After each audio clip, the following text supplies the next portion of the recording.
Cette nuit-là, quand Cassien a fermé la porte sans un mot, j'ai compris que certains silences font plus mal que tous les cris du monde. Je m'appelle Morgane Rollet. J'ai 60 ans aujourd'hui. Et voici une confession que j'ai portée seule pendant trop longtemps. Non pas parce que personne ne voulait l'entendre, mais parce que j'avais trop honte de la dire à voix haute. Il y a des histoires où la femme est trahie, humiliée, abandonnée. Ce n'est pas celle-là.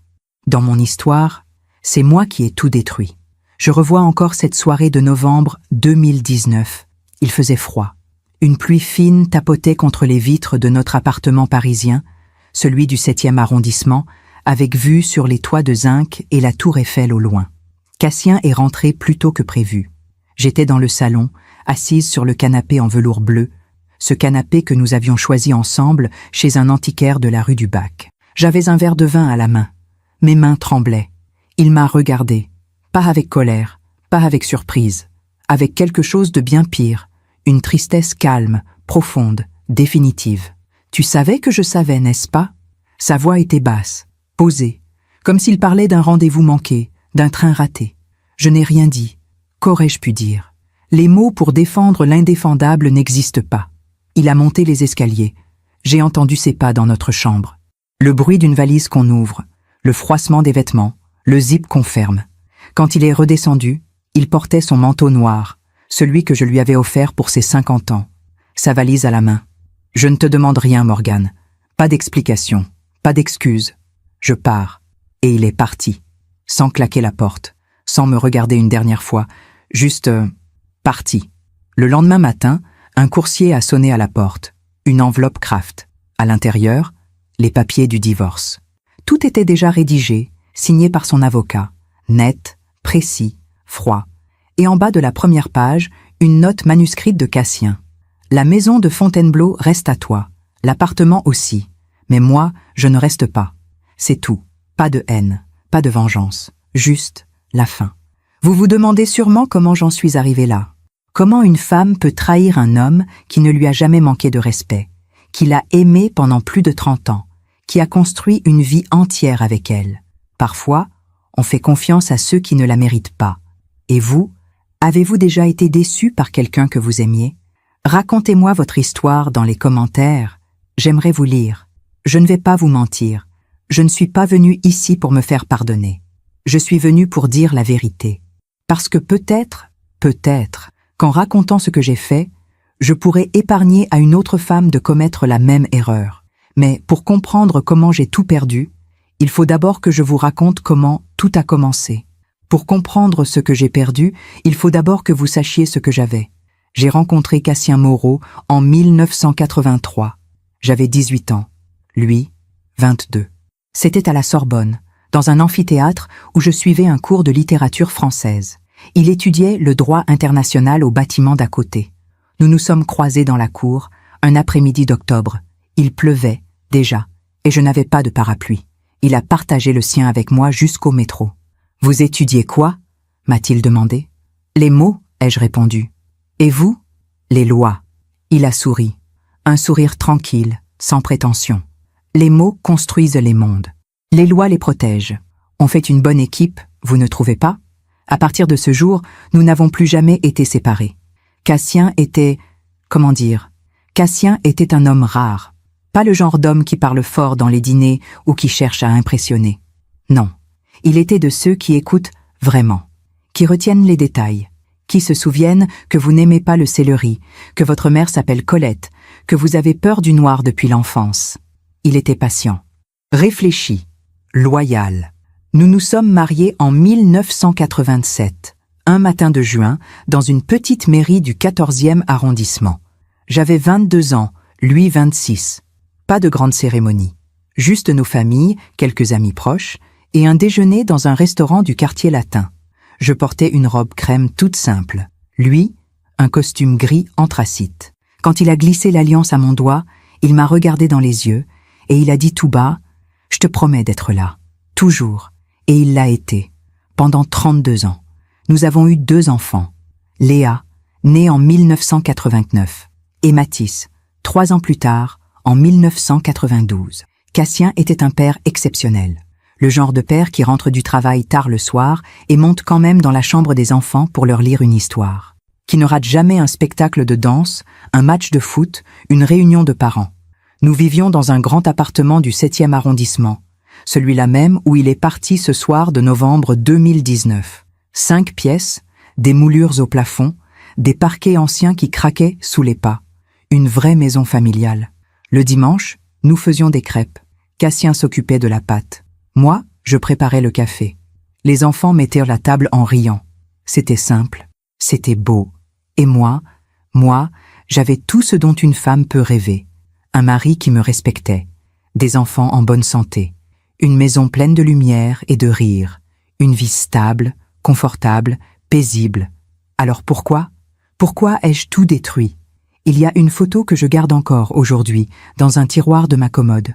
Je ne la regarde presque jamais, mais je sais qu'elle est là. C'est une photo de nous 4, prise à Fontainebleau en 2005. Nous venions d'acheter notre maison de campagne. Une longère en pierre avec un jardin immense et des volets bleus. Léa avait 16 ans. Mathis, 13. Sur la photo, Cassien me tient par la taille. Je ris. Les enfants sont assis sur les marches du perron, un chien entre eux, Balthazar, un golden retriever que nous avions adopté quelques mois plus tôt. On a l'air heureux. Et nous l'étions. C'est ça, le pire. Nous étions heureux. Je n'ai pas trahi Cassien parce qu'il me négligeait. Je ne l'ai pas trahi parce qu'il était cruel, distant ou indifférent. Je l'ai trahi parce que j'ai cru que je pouvais avoir plus, que je méritais plus, que la vie me devait encore quelque chose. Cassien travaillait beaucoup. Il était avocat d'affaires dans un grand cabinet du 8e arrondissement. Des dossiers internationaux, des voyages fréquents à Bruxelles, à Londres, à Genève. Il partait parfois une semaine entière, mais il appelait tous les soirs.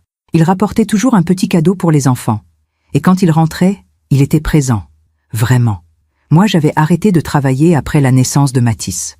Je m'occupais de la maison, des enfants, des courses, des rendez-vous médicaux. Une vie bien remplie, certes, mais une vie, prévisible. Et puis un jour, en 2012, Cassien a ramené quelqu'un à la maison. Son meilleur ami. Un homme que je connaissais déjà, bien sûr. Ils se voyaient souvent. Déjeuner d'affaires. Match de tennis le samedi matin. Dîner entre couples. Mais ce soir-là, pour la première fois, je l'ai vraiment vu. Et tout a basculé. Je ne vais pas vous donner son nom. Pas maintenant. Pas encore. Ce serait trop facile de rejeter toute la faute sur lui. De dire qu'il m'a séduite, manipulée, aveuglée. Non. La vérité, c'est que j'ai fait un choix. Un choix conscient. Un choix égoïste. Et pendant 7 ans, 7 longues années, j'ai menti. À mon mari. À mes enfants. À moi-même. Je me disais que ça ne faisait de mal à personne. Que je gérais bien les 2 vies. Que Cassien ne saurait jamais. Mais les secrets finissent toujours par remonter à la surface. Comme les corps dans l'eau. Pendant que je raconte tout cela, je me demande d'où vous m'écoutez. Écrivez le nom de votre ville en commentaire. Ce soir de novembre 2019, quand Cassien est rentré plus tôt et qu'il m'a regardé avec ce calme terrible, j'ai compris qu'il savait. Depuis combien de temps? Je ne sais pas, peut-être des mois, peut-être des années, mais il avait su, et il avait choisi de partir sans un mot, sans scène, sans violence, parce que Cassien, même dans la trahison, est resté lui-même, digne, silencieux, irrattrapable. Dans les jours qui ont suivi son départ, j'ai essayé de le joindre. J'ai appelé son portable, laissé des messages, envoyé des textos. Rien. J'ai appelé Léa. Elle m'a raccroché au nez. J'ai essayé de parler à Mathis. Il m'a dit « Maman, papa nous a tout raconté. On ne veut plus te voir pour le moment. Le moment. Comme si c'était temporaire. Comme si un jour, tout redeviendrait normal. Mais il y a des fractures qui ne se réparent jamais. Et celles que j'avais créées étaient irréparables. Les semaines ont passé. Puis, les mois. J'ai signé les papiers du divorce. Cassien ne voulait rien. Ni l'appartement, ni la maison de Fontainebleau, ni l'argent. Il voulait juste partir, recommencer ailleurs, sans moi. L'homme avec qui j'avais trahi Cassien, cet homme qui me promettait qu'on serait heureux ensemble, qu'on vivrait enfin librement, a disparu lui aussi. Du jour au lendemain. Plus de messages, plus d'appels, rien. Il avait eu ce qu'il voulait. Détruire une amitié, briser une famille, et maintenant que tout était en ruine, il n'avait plus rien à y gagner. Aujourd'hui, je vis seul dans l'appartement du 7e. Les murs sont les mêmes, les meubles aussi. Même le canapé en velours bleu est encore là. Mais la maison est vide. Pas de rire d'enfant. Pas de café qui coule le dimanche matin. Pas de main qui se pose sur mon épaule quand je regarde par la fenêtre. Juste moi. Et le poids de mes choix. Il s'appelait Étienne. Étienne Dufresne. Je peux enfin prononcer son nom maintenant. Pas par courage, par nécessité. Parce que pour comprendre comment j'ai tout perdu, il faut que vous sachiez qui il était. Ou plutôt, qui je croyais qu'il était. Cassien et Étienne se connaissaient depuis l'université.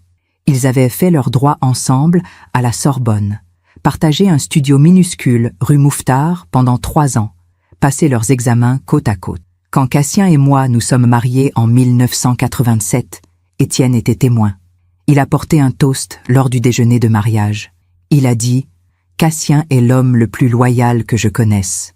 Morgane, tu as de la chance. » Et moi, j'avais souri poliment, sans vraiment y penser. À l'époque, Étienne n'était qu'une silhouette dans notre vie. Un ami de Cassien. Quelqu'un qu'on croisait au dîner, aux anniversaires, aux fêtes de fin d'année. Il était avocat lui aussi. Divorcé depuis 1997. Pas d'enfant.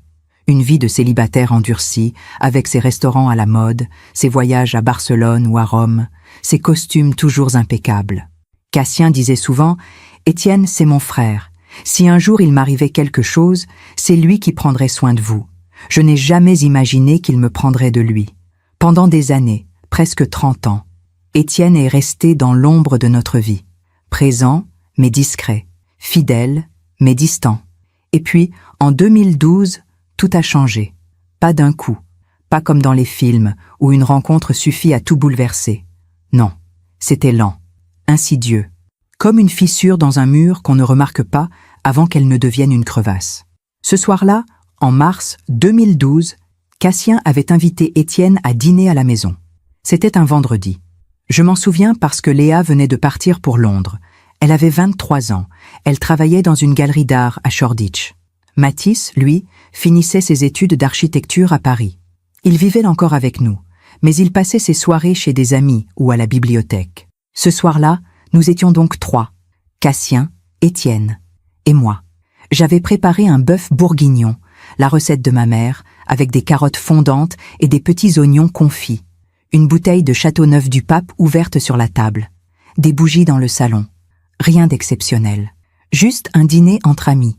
Mais ce soir-là, pour la première fois, j'ai vu Étienne. Il était arrivé vers 20h, avec un bouquet de pivoine blanche, mes fleurs préférées. Pour toi, Morgane. Cassien m'a dit que tu les adorais. Un geste simple, attentionné. Il portait un pull en cachemire gris, un jean sombre. Pas de costume, pour une fois. Il avait l'air détendu, accessible. Pendant le dîner, Cassien a beaucoup parlé. D'un dossier qu'il traitait pour une entreprise pharmaceutique. Des nouvelles réformes fiscales. Des élections présidentielles qui approchaient. Étienne, lui, m'écoutait. Il me posait des questions.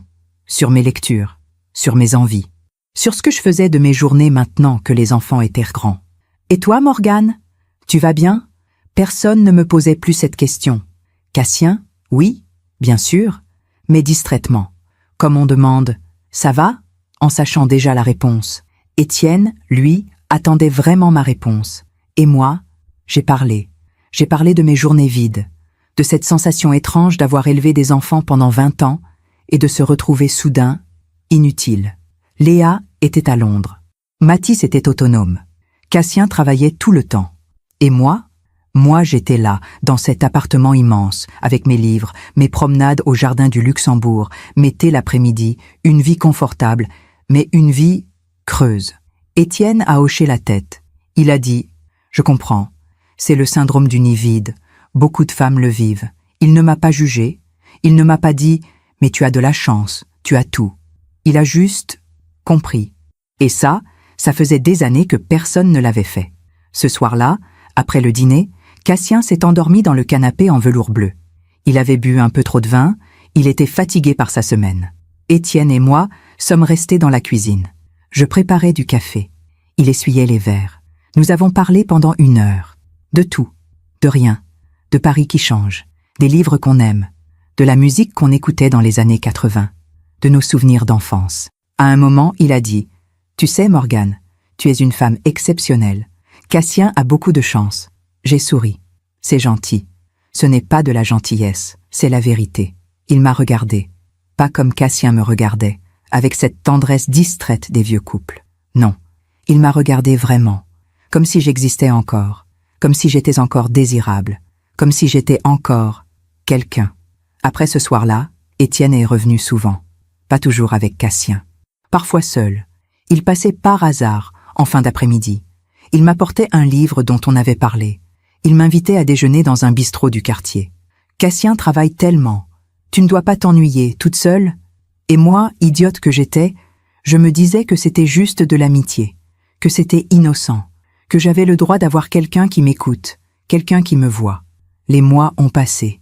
Printemps, été, automne. En octobre 2012, Cassien est parti une semaine à Genève pour un dossier urgent. Le 3e soir, Étienne m'a appelé. « Tu es seul ?»« Oui, je passe te voir. On commande des sushis ?» Il est arrivé avec une bouteille de Chablis et un sourire. Nous avons mangé dans le salon, parlé jusqu'à minuit, ri comme je n'avais pas ri depuis des années. Et puis, à un moment, nos regards se sont croisés. Il a posé sa main sur la mienne. Je n'ai pas retiré la mienne. Je pourrais vous dire que je ne savais pas ce que je faisais, que j'étais perdue, vulnérable, en manque d'attention. Mais ce serait un mensonge. Je savais exactement ce que je faisais. Je savais que c'était mal. Je savais que je trahissais Cassien, que je trahissais notre mariage, que je trahissais tout ce que nous avions construit. Mais à ce moment-là, dans cette cuisine, avec la main d'Étienne sur la mienne, je m'en fichais. Je voulais me sentir vivante. Je voulais me sentir désirée. Je voulais me sentir importante, même si ça devait tout détruire. Cette nuit-là, rien ne s'est passé. Étienne est parti vers 1h du matin. Il a dit « Je ne veux pas que tu fasses quelque chose que tu regretteras. » Mais nous savions tous les deux que c'était déjà trop tard. La ligne avait été franchie. Pas physiquement, pas encore, mais émotionnellement. Et c'est parfois pire. Cassien est rentré de Genève le dimanche suivant. Il m'a embrassé sur le front comme d'habitude. Il m'a demandé comment s'était passée ma semaine. « Bien, tranquille. » Il a souri. « Tant mieux. Tu as l'air reposé, reposé. » Si seulement il savait. Pendant les semaines qui ont suivi, j'ai essayé de mettre de la distance avec Étienne. Je ne répondais plus à ses messages tout de suite. Je trouvais des excuses pour ne pas déjeuner avec lui. Mais il était patient. Il savait attendre. Et moi, je n'avais pas assez de force pour résister. En décembre 2012, lors d'un dîner de Noël chez des amis communs, Étienne et moi nous sommes retrouvés seuls dans le jardin d'hiver. Il faisait froid. On voyait notre souffle dans l'air. Il a pris mes mains dans les siennes. « Morgane, je ne peux plus faire semblant. Étienne, s'il te plaît, je pense à toi tout le temps. Je sais que c'est mal, je sais que c'est Cassien, mais je ne peux pas m'en empêcher. » Mon cœur battait tellement fort que j'avais l'impression qu'il allait exploser. « Moi aussi, » ai-je murmuré. Et c'est comme ça que tout a commencé. Nous n'avons rien fait ce soir-là. Pas devant les autres, pas devant Cassien. Mais quelques jours plus tard, j'ai accepté de le retrouver dans un hôtel discret du 6e arrondissement. C'était un après-midi de janvier 2013. Il pleuvait. Cassien était au bureau. Étienne m'attendait dans la chambre. Champagne sur la table. Roses rouges sur le lit. Quand je suis entrée, il m'a regardée et il a dit « Tu es magnifique ». Et moi, après 26 ans de mariage, après 2 enfants, après toutes ces années où je m'étais sentie invisible, j'ai cru que c'était de l'amour. Pendant 7 ans, j'ai vécu 2 vies. Le jour, j'étais Morgane Moreau, l'épouse de Cassien, la mère de Léa et Mathis. La femme qui faisait les courses au marché d'Aligre, qui prenait le thé avec ses amis du quartier, qui organisait les dîners de famille, et l'après-midi, 2, parfois 3 fois par semaine, j'étais l'autre Morgane. Celle qui retrouvait Étienne dans des hôtels discrets, celle qui mentait, celle qui trahissait, celle que je ne reconnaissais plus dans le miroir. Au début, en 2013, je me disais que ça ne durerait pas, que c'était une passade, une folie de femme en crise de la cinquantaine, que ça s'arrêterait tout seul, comme un feu qui s'éteint faute de bois. Mais ça n'a pas cessé. Au contraire, plus les mois passaient, plus je m'enfonçais. Étienne était, comment dire, Étienne était tout ce que Cassien n'était pas. Imprévisible, passionné, attentif à chaque détail de moi. Il connaissait mes parfums préférés. Il savait que j'aimais Chopin. Il se souvenait de mes histoires d'enfance, de mes rêves abandonnés. Avec lui, je me sentais vivante. Cassien, lui, était prévisible, stable, sûr. Mais stable, ça rime avec invisible. Et moi, j'avais besoin d'être vu. Les rendez-vous se sont multipliés. Étienne louait toujours la même chambre. Hôtel des Marronniers, rue Jacob. 5e étage, vue sur les toits de Saint-Germain-des-Prés. Nous avions nos rituels. Je prenais le métro jusqu'à Odéon. Je marchais jusqu'à l'hôtel. Je montais par l'escalier. Jamais l'ascenseur, trop risqué de croiser quelqu'un.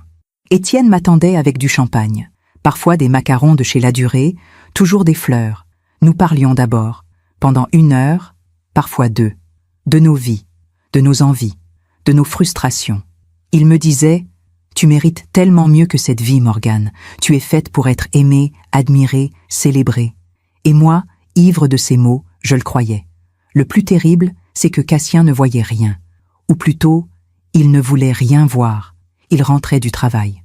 Il me demandait comment s'était passée ma journée. « Bien, j'ai vu Sophie pour déjeuner.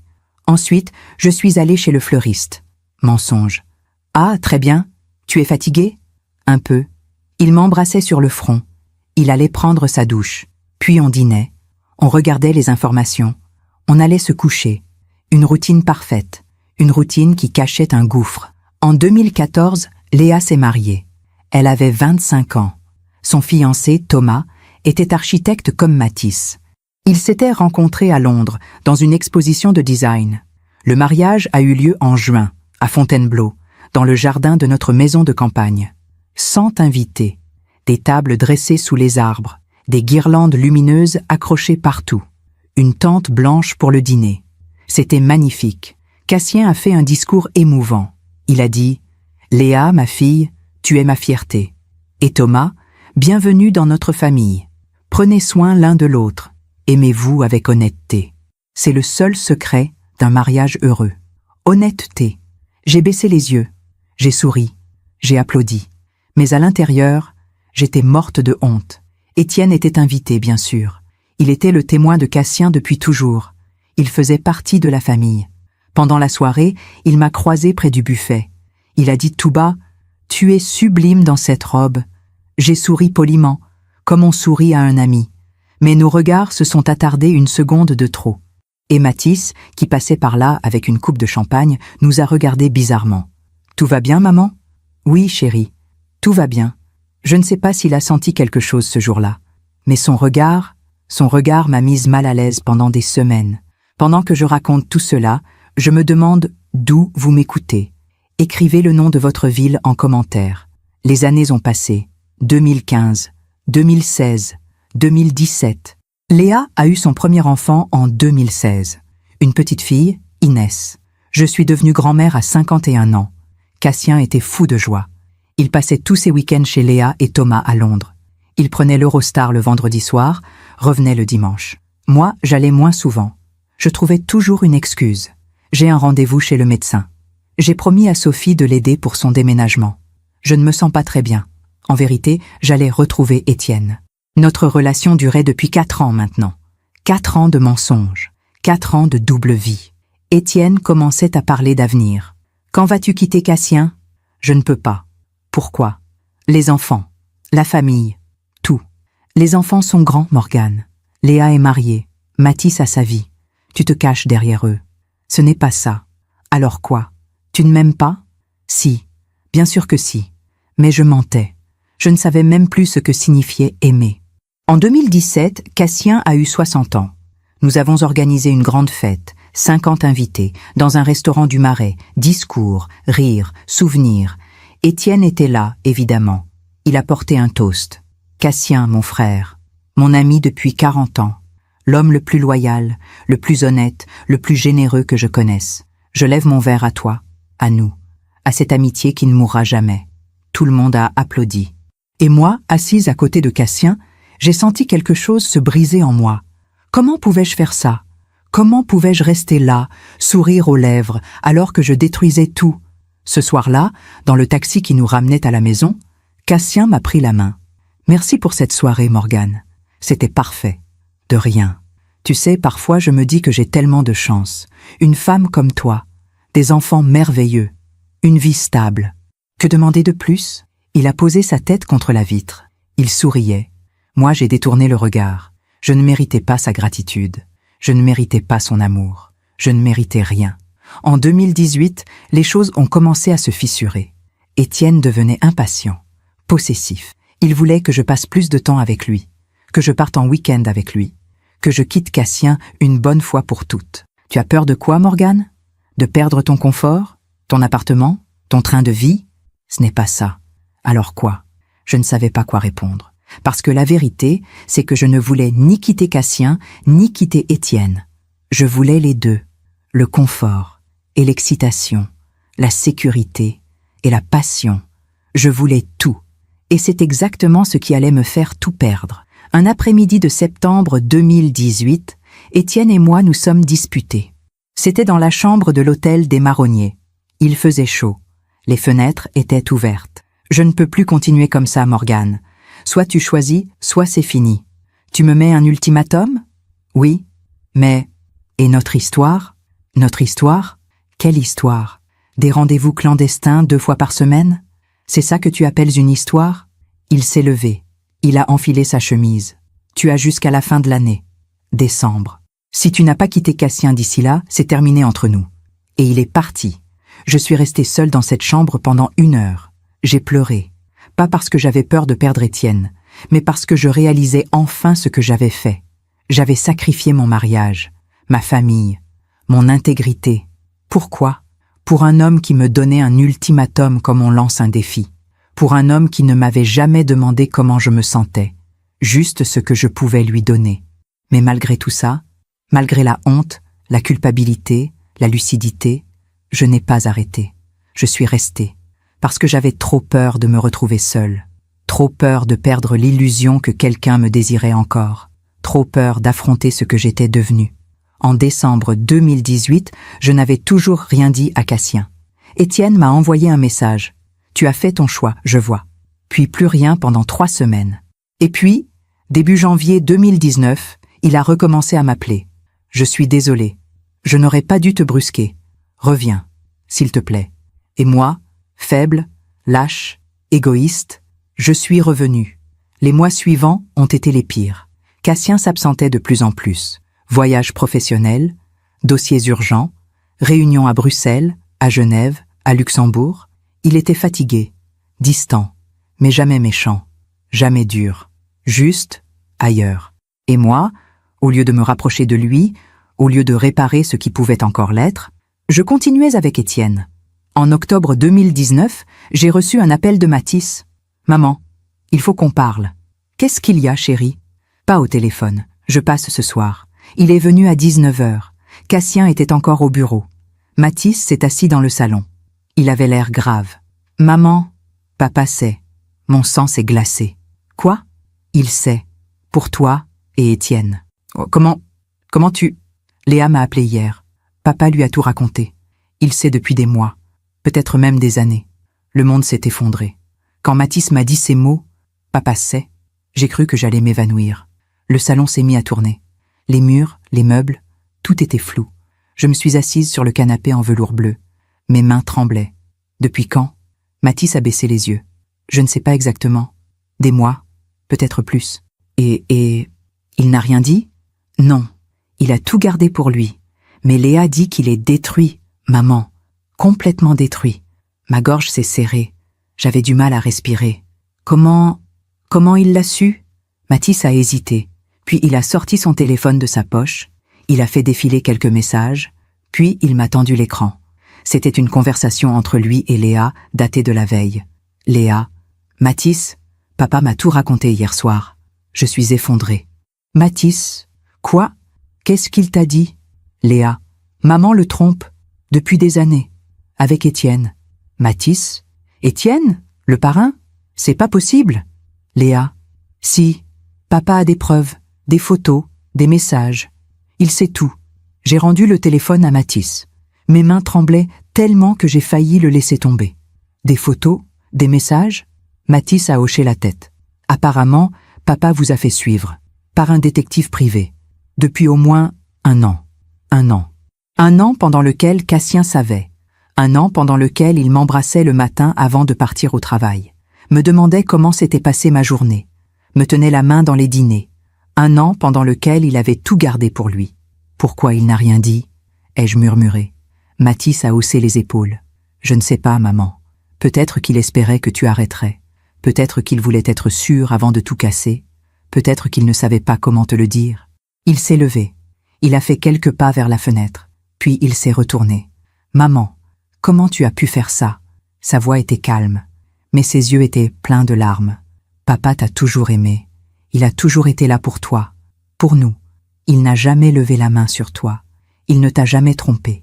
Il ne t'a jamais manqué de respect. Je sais. Alors pourquoi? Je n'avais pas de réponse. Ou plutôt, j'en avais trop.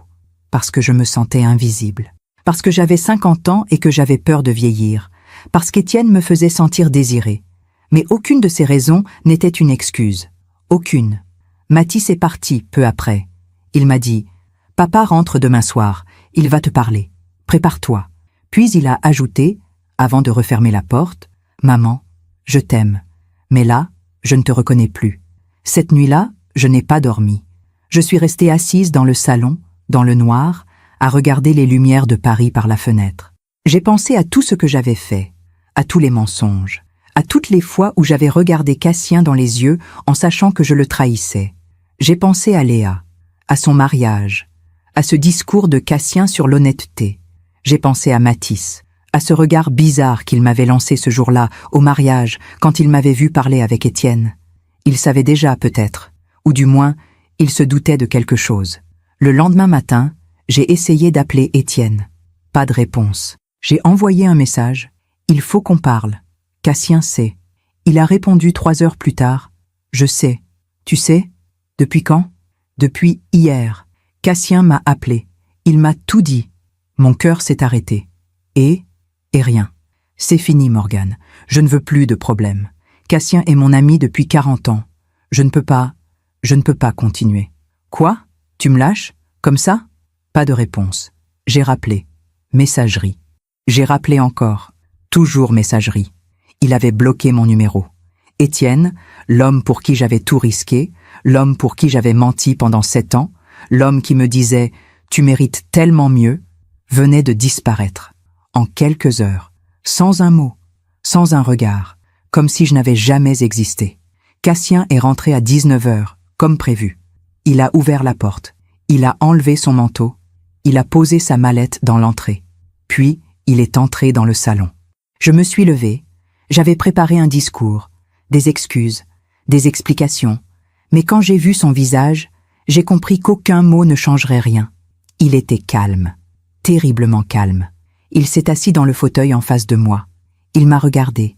Et pendant quelques secondes, nous sommes restés comme ça, en silence. Puis, il a parlé. Je sais tout, Morgane. Depuis novembre 2018. Novembre 2018. Presque 1 an avant ce moment. Cassien, s'il te plaît, laisse-moi parler. J'ai fermé la bouche. Au début, je ne voulais pas y croire. Je me disais que c'était impossible, que tu ne ferais jamais ça, que nous étions solides, que notre mariage était solide. Il a marqué une pause. Et puis j'ai commencé à remarquer des choses, des petits détails. Tu rentrais tard, tu avais toujours des excuses, tu souriais à ton téléphone, tu t'habillais différemment les jours où tu disais aller voir Sophie. Cassien, j'ai engagé un détective privé en janvier 2019, juste pour être sûr, pour me prouver que j'avais tort. Il a sorti une enveloppe de la poche intérieure de sa veste. Il l'a posée sur la table basse entre nous. Mais je n'avais pas tort. Je n'ai pas ouvert l'enveloppe. Je savais ce qu'il y avait dedans. Des photos, de moi, d'Étienne, devant l'hôtel des Marronniers, dans des restaurants, dans des parcs. Des photos de ma trahison, des photos de ma honte. Cassien a continué. Pendant des mois, j'ai espéré que tu arrêterais, que tu te rendrais compte de ce que tu étais en train de faire, que tu reviendrais vers moi. Cassien, je suis tellement désolée, mais tu n'as pas arrêté. Même quand Mathis a commencé à se douter de quelque chose, même quand Léa m'a demandé si tout allait bien entre nous, tu as continué. Il a secoué la tête. Alors j'ai compris que ce n'était pas une erreur, ce n'était pas un moment de faiblesse, c'était un choix. Ton choix. Je pleurais maintenant, silencieusement. Les larmes coulaient sur mes joues, mais je ne faisais aucun bruit. Cassien, s'il te plaît, je t'en supplie, laisse-moi t'expliquer. M'expliquer quoi, Morgane? Que tu t'ennuyais? Que tu te sentais seul? Que je travaillais trop? Il s'est levé. Tu crois que je ne le savais pas? Tu crois que je ne voyais pas que tu allais mal? Mais au lieu de me parler, au lieu de me dire ce dont tu avais besoin, tu as choisi de me trahir. Avec mon meilleur ami, il a marché vers la fenêtre. Il est resté là, dos tourné, pendant un long moment. Puis il a dit, sans me regarder, « Étienne m'a appelé hier. Il m'a tout raconté. Il m'a supplié de lui pardonner. Il a dit que c'était sa faute, que c'était lui qui t'avait séduite. Cassien, mais je sais que ce n'est pas vrai, parce que toi aussi, tu as fait un choix. Chaque jour pendant 7 ans, tu as choisi de me mentir. » Il s'est retourné. Alors maintenant, moi aussi, je fais un choix.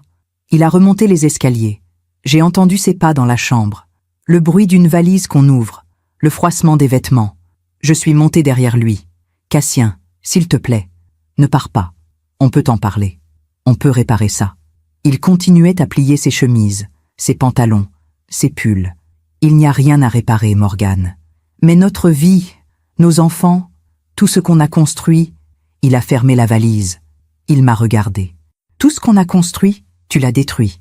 Quand il est descendu, il portait son manteau noir, celui que je lui avais offert pour ses 50 ans, sa valise à la main. J'ai essayé de le retenir. Cassien, je t'en supplie. Je t'aime. Je sais que j'ai tout gâché, mais je t'aime. Il s'est arrêté. Il s'est retourné. Et pour la première fois depuis son arrivée, j'ai vu de l'émotion dans ses yeux, de la tristesse, de la colère, de la déception. Si tu m'avais vraiment aimé, Morgane, tu n'aurais jamais fait ça. Et il est parti. Cette nuit-là, quand Cassien a fermé la porte sans un mot, j'ai compris que certains silences font plus mal que tous les cris du monde. Je me suis effondrée sur le canapé en velours bleu. Celui que nous avions choisi ensemble chez un antiquaire de la rue du Bac. Celui où nous avions regardé des films, lu des livres, parlé de nos rêves. Celui où, des années plus tard, j'allais me retrouver seule. Complètement seule. Le lendemain matin, un coursier a sonné à la porte. Une enveloppe Kraft. À l'intérieur, les papiers du divorce. Tout était déjà rédigé. Net, précis, froid. Cassien ne demandait rien. Pas l'appartement, pas la maison de Fontainebleau, pas l'argent. Il voulait juste partir. Et en bas de la première page, une note manuscrite. La maison de Fontainebleau reste à toi. L'appartement aussi. Mais moi, je ne reste pas. J'ai relu cette phrase 10 fois, 20 fois. Cassien me laissait tout. Pas par générosité, pas par pitié, mais parce qu'il ne voulait plus rien qui lui rappelle moi. Pendant les jours qui ont suivi, j'ai essayé de le joindre. J'ai appelé son portable. Messagerie. J'ai envoyé des messages. Pas de réponse. J'ai même été à son cabinet d'avocat, avenue Hoche. La secrétaire m'a dit poliment, « Maître Moreau ne souhaite pas vous recevoir, madame. » Madame, pas madame Moreau, juste madame. Comme si j'étais déjà une étrangère. J'ai essayé de parler à Léa. Je l'ai appelée à Londres. Elle a décroché. Mais dès qu'elle a entendu ma voix, elle a dit « Je ne veux pas te parler, maman. Léa, s'il te plaît, tu as détruit papa. Tu as détruit notre famille. Comment tu veux que je te parle? Laisse-moi t'expliquer. » M'expliquer quoi? Que tu as trompé papa pendant 7 ans? Avec Étienne? Le parrain? L'homme en qui papa avait le plus confiance au monde? Sa voix tremblait. Tu sais ce qu'il m'a dit, papa, quand il m'a tout raconté? Il pleurait, maman. Papa pleurait. Je ne l'avais jamais vu pleurer. Jamais. Même quand grand-père est mort, il n'a pas pleuré. Mais là, il pleurait comme un enfant. J'ai fermé les yeux. Les larmes coulaient sur mes joues. Léa, je suis tellement désolée. Désolée? Tu crois que désolée suffit? Tu crois que ça efface 7 ans de mensonges? Elle a raccroché. Mathis, lui, a accepté de me voir. Il est venu à l'appartement une semaine après le départ de Cassien. C'était un dimanche après-midi. Il pleuvait. Il s'est assis en face de moi, dans le salon. Mais il ne m'a pas regardé dans les yeux. « Comment tu vas, maman ?»« Mal. » Il a hoché la tête. Papa a loué un appartement dans le 15e, près de la gare Montparnasse. Un 2 pièces. Il dit qu'il veut recommencer. Recommencer? Une nouvelle vie. Sans toi. Ces mots m'ont transpercé comme une lame. Mathis a pris une grande inspiration. Puis il a dit « Maman, je vais être honnête avec toi. Je t'aime, tu es ma mère, mais ce que tu as fait, je ne sais pas si je peux te pardonner. » Mathis, attends, laisse-moi finir. Il s'est penché en avant, les coudes sur les genoux. Papa t'a tout donné. Il t'a respecté. Il t'a aimé. Il a construit une vie avec toi. Et toi, tu l'as trahi. Pas une fois, pas 2 fois. Pendant 7 ans. 7 ans, maman. Il a secoué la tête. Tu sais ce qui me fait le plus mal? Ce n'est pas que tu aies trompé papa. C'est que tu nous aies menti à nous aussi. À Léa. À moi. Pendant toutes ces années, tu nous as regardés dans les yeux en sachant que tu détruis notre famille. Et tu n'as rien dit. Je ne voulais pas vous faire de mal. Mais tu nous en as fait. Tu crois qu'on va bien, là? Tu crois que Léa dort la nuit? Tu crois que moi, je ne me pose pas 1000 questions sur tout ce qui était vrai ou faux dans notre enfance? Il s'est levé. Il a marché vers la fenêtre. Maman, j'ai besoin de temps pour digérer tout ça, pour comprendre. Je ne dis pas que je ne te parlerai plus jamais. Mais là, maintenant, c'est trop. Il est parti sans me regarder. Et je me suis retrouvée seule, vraiment seule. Les semaines ont passé. Décembre 2019. Les fêtes de fin d'année approchaient. Noël, le Nouvel An. Normalement, à cette période, nous aurions été tous ensemble. Cassien, moi, Léa, Thomas, Inès, Mathis, à Fontainebleau, dans la grande maison avec le jardin et les volets bleus. Nous aurions décoré le sapin, préparé le réveillon, ri autour de la table. Mais cette année, j'étais seule. Cassien a passé Noël chez Léa, à Londres. Mathis aussi. Moi, je suis restée dans l'appartement du 7e. Seule. Avec un plateau repas et une bouteille de vin. Le soir du réveillon, j'ai reçu un message de Mathis. Une photo. C'était eux 5. Cassien, Léa, Thomas, Inès et Mathis. Devant un sapin illuminé. Tout le monde souriait. Tout le monde sauf Cassien. Lui, il regardait ailleurs, avec ce regard vide que je lui connaissais maintenant. Le regard d'un homme brisé. J'ai essayé de contacter Étienne, pas parce que je l'aimais encore, mais parce que j'avais besoin de comprendre, besoin de savoir pourquoi il m'avait abandonné du jour au lendemain, besoin de savoir si tout ça avait été un jeu pour lui. J'ai envoyé un email à son adresse professionnelle. « Étienne, s'il te plaît, réponds-moi, j'ai besoin de parler. » Il a répondu 2 jours plus tard. « Morgane, il n'y a rien à dire. Ce qui s'est passé entre nous était une erreur. Cassien est mon ami. Je ne veux plus jamais te revoir. Une erreur. 7 ans de ma vie. 7 ans de mensonges. 7 ans de sacrifices. Une erreur. En janvier 2020, les papiers du divorce ont été finalisés. Cassien n'a rien demandé. Pas de pension, pas de partage des biens. Il voulait juste être libre. Libre de moi. Le jour où le divorce a été prononcé, le 15 janvier 2020, j'ai reçu un message de Cassien. Le premier depuis son départ. « C'est fini, Morgane. Je te souhaite d'être heureuse. Vraiment. Mais loin de moi. » J'ai relu ce message pendant des heures. Je te souhaite d'être heureuse. Même après tout ce que je lui avais fait, il me souhaitait du bien. C'était ça, Cassien. Jusqu'au bout. Digne, généreux, loyal. Tout ce que je n'avais pas été. Les mois suivants ont été les plus difficiles de ma vie. Je ne voyais plus personne. Mes amis du quartier avaient pris leur distance. Sophie, ma meilleure amie depuis 30 ans, m'avait envoyé un message froid. « Morgane, j'ai appris ce qui s'est passé. Je ne te juge pas, mais je ne peux pas continuer à te voir. Cassien est aussi mon ami. Et ce que tu as fait, je ne peux pas cautionner ça. » Mes autres amies avaient fait de même. Certaines ne répondaient plus à mes appels. D'autres me saluaient poliment dans la rue, mais ne s'arrêtaient pas pour discuter. J'étais devenue une paria, la femme qui avait trahi son mari, la femme qui avait détruit sa famille, la femme dont on ne voulait plus. Je me demande encore si j'ai fait le bon choix. Et vous? Qu'auriez-vous fait à ma place? Un soir de mars 2020, j'ai reçu un appel de Léa.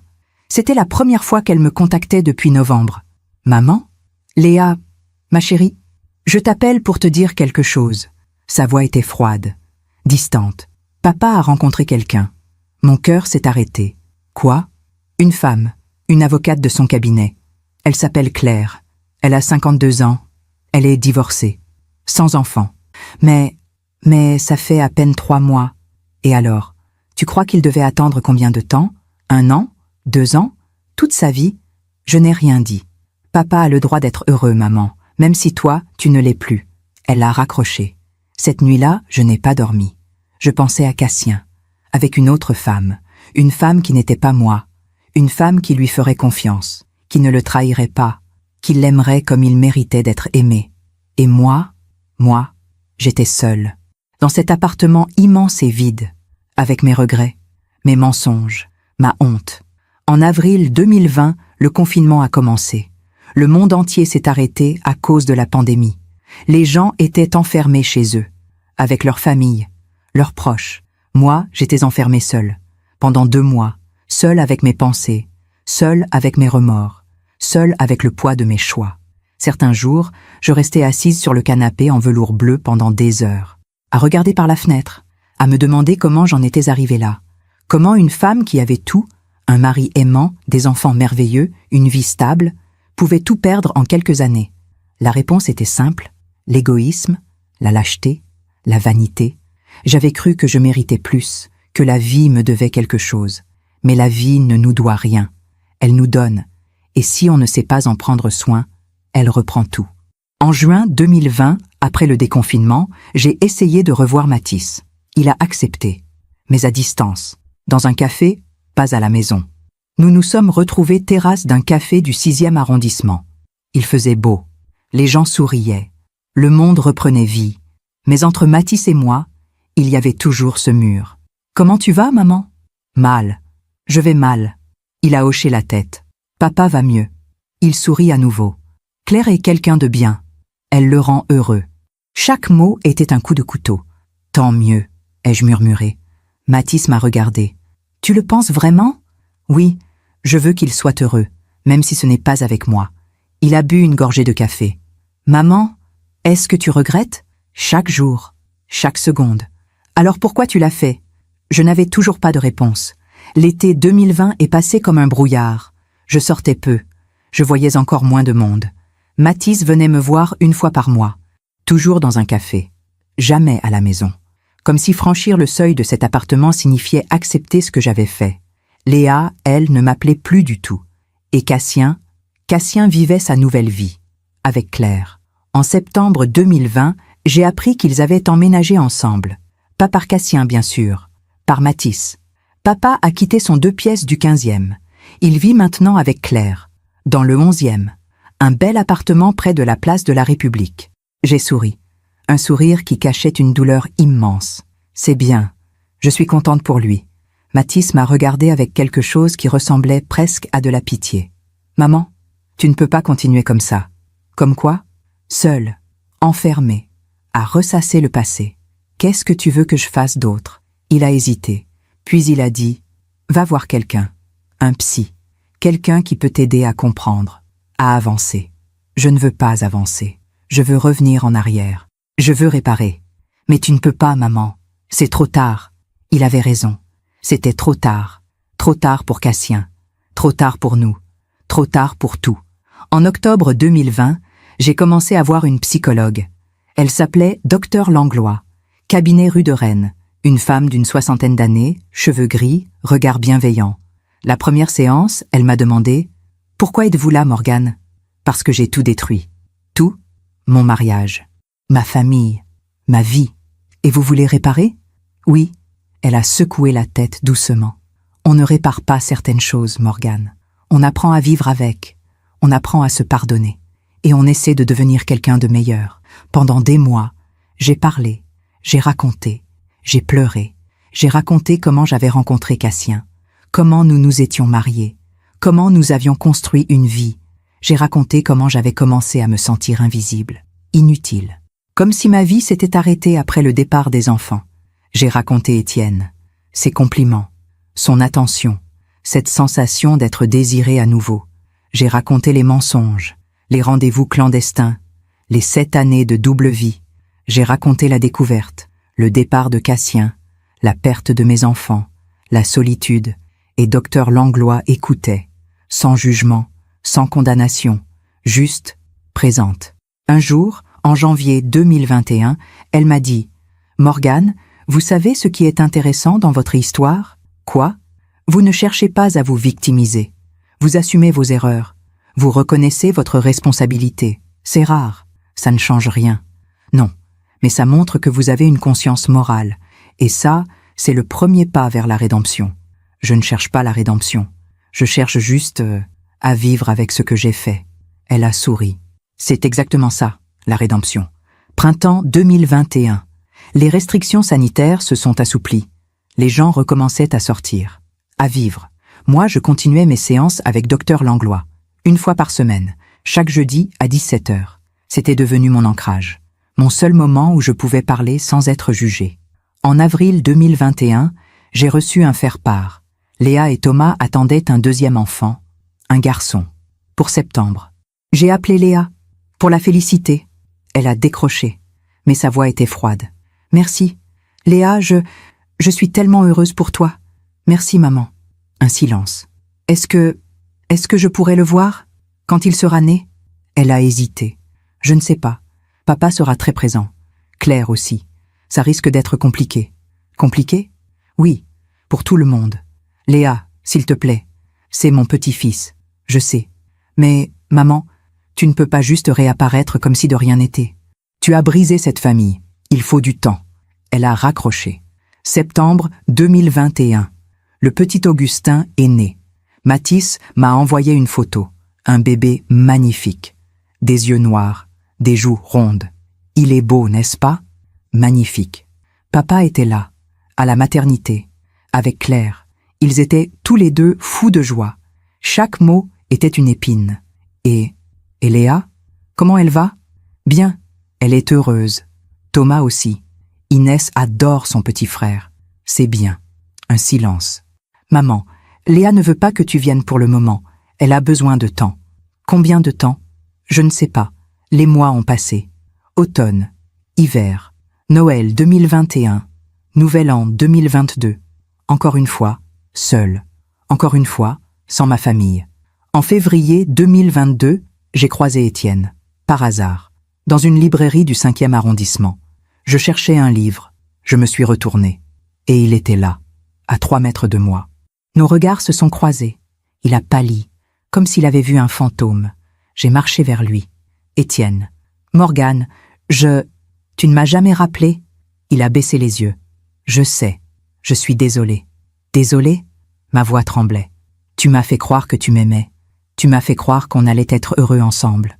Et quand tout a explosé, tu as disparu. Comme un lâche. Morgane, s'il te plaît. » Non, laisse-moi finir. Les gens nous regardaient, mais je m'en fichais. Pendant 7 ans, j'ai menti à mon mari pour toi. J'ai menti à mes enfants. J'ai détruit ma famille. Et toi? Toi, tu es parti sans un regard en arrière. Il ne disait rien. Est-ce que tu m'as vraiment aimé, Étienne? Ou est-ce que c'était juste un jeu pour toi? Un moyen de prouver que tu pouvais avoir la femme de ton meilleur ami? Il a levé les yeux. Et pour la première fois, j'ai vu quelque chose dans son regard. De la honte. « Je ne sais pas », a-t-il murmuré. « Tu ne sais pas? Au début, oui. Je crois que je t'aimais. Ou du moins, je croyais t'aimer. Mais après, je ne sais plus. Tout est devenu compliqué. Cassien était mon ami. Et toi, tu étais marié. Je savais que ça finirait mal. Alors pourquoi tu as continué? » Il a secoué la tête. « Parce que j'étais égoïste. Parce que j'aimais cette sensation, cette excitation, cette transgression. » Il a marqué une pause. Exactement comme toi. Ces mots m'ont frappé comme une gifle. Parce qu'il avait raison. Nous étions pareils, lui et moi. Égoïstes, lâches, pathétiques. Nous avions détruit Cassien. Par vanité, par ennui, par faiblesse. « Est-ce que tu regrettes ?» ai-je demandé. « Oui, chaque jour. »« Est-ce que Cassien t'a pardonné ?» Il a secoué la tête. « Non, il ne me parle plus. Il m'a rayé de sa vie. Comme toi. Alors, on est 2 à payer. » Oui, un long silence. « Morgane, je suis vraiment désolée. Pour tout. Moi aussi. Je suis partie sans me retourner. » Cette nuit-là, j'ai pleuré. Pas parce que j'avais revu Étienne, pas parce qu'il m'avait dit la vérité, mais parce que j'avais enfin compris. Ce n'était pas de l'amour, ce que nous avions vécu. C'était de l'égoïsme déguisé en passion, de la lâcheté déguisée en courage, du mensonge déguisé en vérité. Printemps 2022. 3 ans après le départ de Cassien. 3 ans de solitude. 3 ans de regrets. Mais aussi 3 ans d'introspection. 3 ans à essayer de comprendre qui j'étais devenue. Et pourquoi. En mai 2022, Mathis m'a appelé. « Maman, Léa accepte de te voir. » Mon cœur a bondi. « Vraiment? » ?»« Oui, elle dit qu'elle est prête, mais à une condition. »« Laquelle ? » ?»« Que tu ne parles pas de papa, que tu ne demandes pas de nouvelles de lui, que tu ne cherches pas à revenir dans sa vie. »« D'accord, Elle veut juste faire la paix avec toi. Pour elle, pour ses enfants, pas pour toi. Je comprends. En juin 2022, je suis allée à Londres. Pour la première fois depuis 4 ans. Léa m'a accueillie chez elle. Thomas était là, Inès aussi. Elle avait 6 ans maintenant. Elle ne me reconnaissait plus vraiment. Et Augustin, 9 mois. Un bébé magnifique. Léa était polie, distante, mais présente. Nous avons pris le thé dans son salon, parlé de choses neutres, sa galerie, son travail, les enfants. À aucun moment, nous n'avons parlé de Cassien, d'Étienne, du passé. C'était comme si nous étions 2 étrangères qui se rencontraient pour la première fois. À la fin de l'après-midi, au moment où je partais, Léa m'a raccompagnée à la porte. « Maman, oui, je ne t'ai pas pardonné. Pas encore. Peut-être que je ne te pardonnerai jamais, mais je veux essayer de reconstruire quelque chose. Pour moi, pour mes enfants. Merci Léa. Ne me remercie pas. Je fais ça pour moi, pas pour toi. Je sais. » Elle a fermé la porte. Et moi, dans le taxi qui me ramenait à la gare, j'ai pleuré. Pas de tristesse, mais de soulagement. Ma fille m'avait ouvert une porte, une toute petite porte, et c'était déjà plus que ce que je méritais. Après cette visite à Londres en juin 2022, quelque chose a changé en moi. Pas tout, pas d'un coup, mais une petite lumière s'était rallumée. Léa m'avait ouvert une porte, une toute petite porte, mais une porte quand même. Et ça, c'était déjà énorme. Les mois suivants, nous avons commencé à nous parler régulièrement. Pas souvent, 1 fois par mois, parfois 2. Des appels brefs, 15 minutes, 20 maximum. Elle me racontait les progrès d'Inès à l'école, les premiers mots d'Augustin, son travail à la galerie. Moi, je l'écoutais, je posais des questions. Je ne parlais presque pas de moi, parce que je savais que notre relation était fragile, comme un vase recollé, beau de loin, mais fêlé à jamais.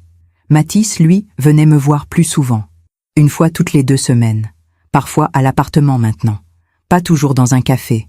C'était un progrès. Un jour, en septembre 2022, il m'a dit « Maman, tu as meilleure mine. Tu trouves ? Oui, tu as l'air plus apaisée. Je vois toujours Dr Langlois. Ça m'aide. » Il a souri. Tant mieux. Puis, après un silence, il a ajouté « Papa va bien aussi. » Mon cœur s'est serré. Mais j'ai souri. C'est bien. Il est heureux avec Claire. Vraiment heureux. Je suis contente pour lui. Et je le pensais. Vraiment. Parce que Cassien méritait d'être heureux. Même si ce n'était pas avec moi. L'automne 2022 est passé doucement. J'avais recommencé à sortir, à voir quelques personnes, pas mes anciennes amies. Elles ne voulaient toujours pas me parler, mais des connaissances, des gens que j'avais rencontrés lors de cours de yoga, de sorties culturelles. J'essayais de reconstruire, lentement, difficilement, une vie, ma vie, sans Cassien, sans Étienne, sans le passé. En décembre 2022, j'ai reçu un appel de Mathis. « Maman, il faut que je te dise quelque chose. » Sa voix était étrange, tendue. « Quoi ? C'est à propos d'Étienne. » Mon sang s'est glacé. « Qu'est-ce qu'il y a ? » « Il est malade, très malade. »« Malade ? Un cancer, du pancréas, stade avancé. » Je me suis assise. « Comment tu le sais ? » Papa me l'a dit. Étienne l'a appelé il y a quelques jours. Pour s'excuser, pour lui demander pardon. Et Cassien ? Papa a refusé de le voir. Il lui a dit qu'il était trop tard, que certaines trahisons ne se pardonnent pas. Un long silence. Étienne est seul, maman. Il n'a personne. Pas de famille, pas d'amis, personne. Cette nuit-là, je n'ai pas dormi. Je pensais à Étienne, seul, malade, mourant. Je pensais à nous, à ce que nous avions fait, à toutes ces années de mensonges. Je pensais à Cassien, à sa dignité, à son refus de pardonner. Et je me demandais, est-ce que je devais aller le voir ? Est-ce que je lui devais quelque chose ? Le lendemain, j'en ai parlé à Dr Langlois. « Qu'est-ce que vous ressentez, Morgane ?» Je ne sais pas. De la pitié, je crois. Mais aussi de la colère. Il m'a abandonnée quand tout a explosé. Il m'a laissée seule. Et maintenant, il est seul à son tour. Vous pensez que c'est du karma ? Peut-être. Oui. Et vous voulez aller le voir ? Je ne sais pas. Elle m'a regardé longtemps. Puis elle a dit « Morgane, vous n'êtes pas obligée de pardonner. Vous n'êtes pas obligée d'oublier. Mais peut-être que voir Étienne une dernière fois pourrait vous aider à tourner définitivement la page. » J'ai attendu 3 jours. Puis j'ai appelé l'hôpital. Il était à Cochin. Service d'oncologie. Chambre 312. J'y suis allé un après-midi de janvier 2023. Il faisait froid. Un froid sec, coupant. J'ai pris le métro jusqu'à Port-Royal. Marché jusqu'à l'hôpital. Monté au 3e étage. Devant la porte de la chambre 312, je me suis arrêté. J'ai hésité. Puis, j'ai frappé. Entré. Étienne était allongé dans un lit blanc. Maigre. Pâle. Presque méconnaissable. Il avait 64 ans. Mais il en paraissait 80. Quand il m'a vu, ses yeux se sont écarquillés. « Morgane ? Bonjour, Étienne. » Je me suis assise sur la chaise à côté du lit. Un long silence. « Pourquoi tu es venu ? » ?»« Je ne sais pas. » Il a souri faiblement. « Moi non plus, je ne saurais pas. » Nous sommes restés là, sans parler, pendant quelques minutes, puis il a dit « J'ai essayé de contacter Cassien, pour m'excuser, pour lui demander pardon. Je sais, Mathis me l'a dit. Il ne veut pas me voir. Je sais. Je ne lui en veux pas. J'ai détruit notre amitié. J'ai détruit sa vie. Je mérite son silence. » Il a fermé les yeux. « Morgane, je suis désolé. Pour tout. Pour t'avoir entraîné dans cette histoire. Pour t'avoir abandonné quand tout a explosé. Pour avoir été un lâche.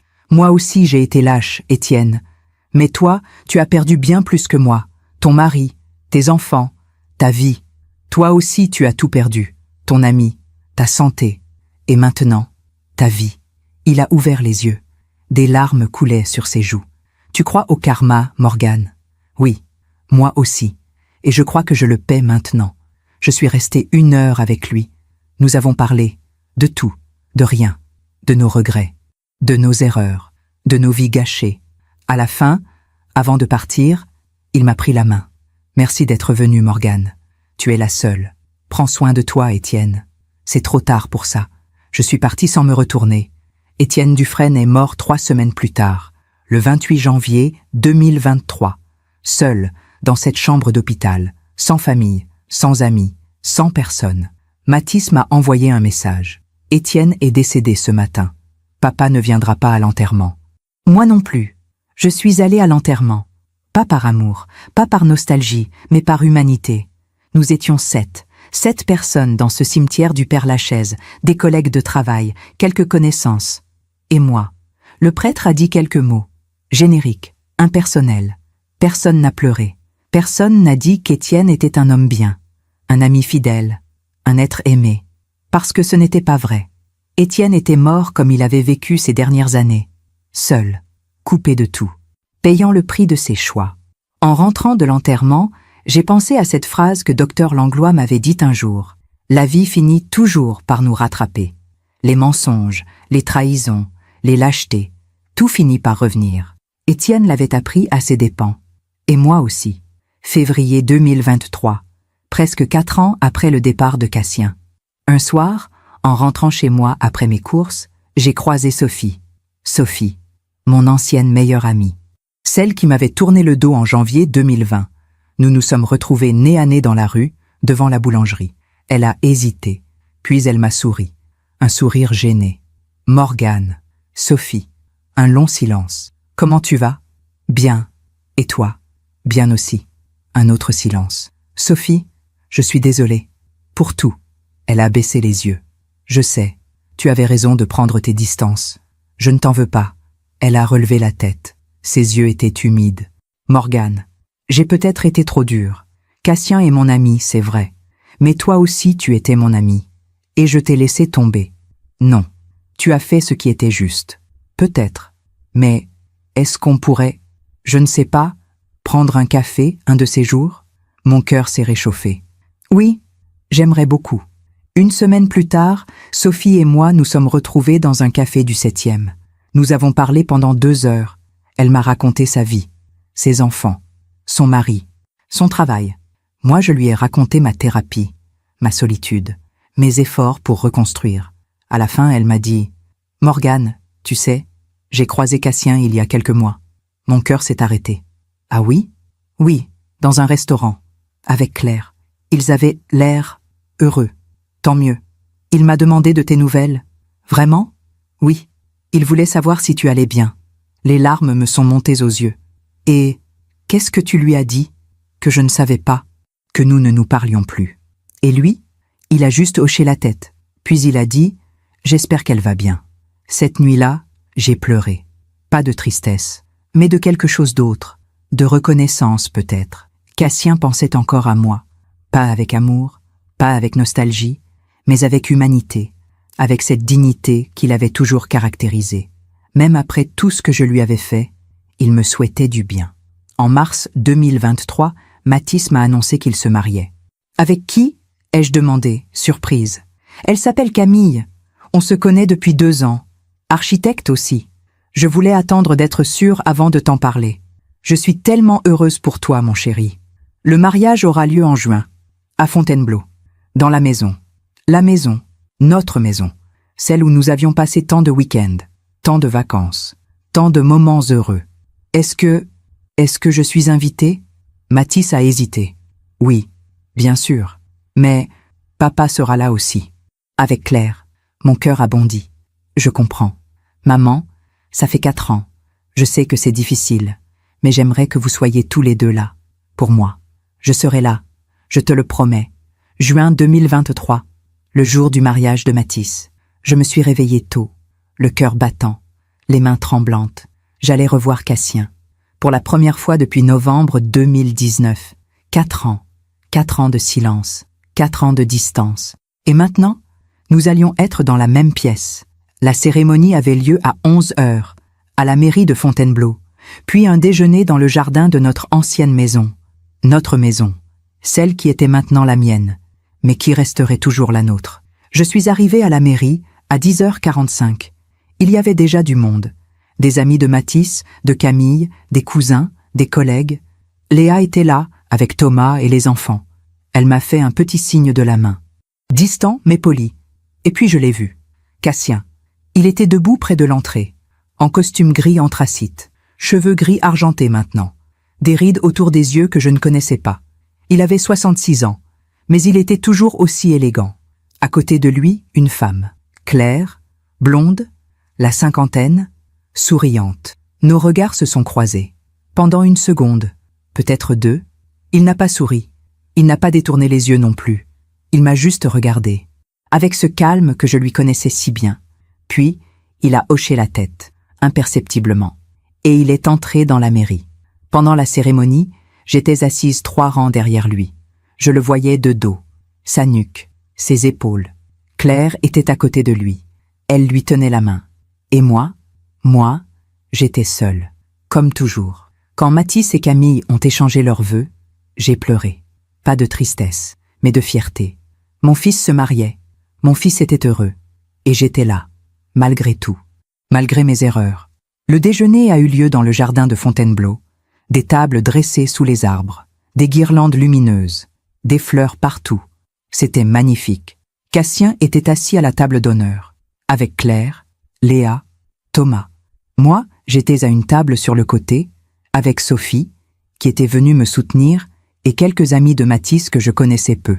Pendant le repas, Cassien a fait un discours. « Mathis, mon fils, aujourd'hui, tu commences une nouvelle vie, avec Camille, et je suis fier de l'homme que tu es devenu. Sois honnête, sois loyal, sois présent, c'est tout ce qui compte. » Sa voix était calme, posée, mais chaque mot me transperçait.